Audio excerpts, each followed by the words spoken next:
Dito kabi. Punta kami sa aming papa, mga kapagsiw. Kaya ito, naglalakad kami papunta doon.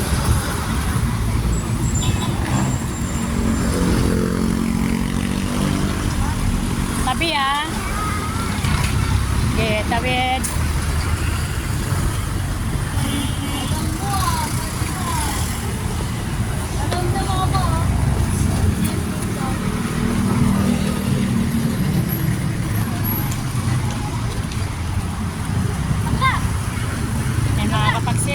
Ngayon lang po namin naisip magpunta sa Papa nila kasi ano po kami nagiging vacant. Pero sa totoo lang, talagang lahat kami ay may mga obligasyon. Kaya ngayon lang, nagkasundo din. Pero yung isang anak ko hindi sumama. Si Mark.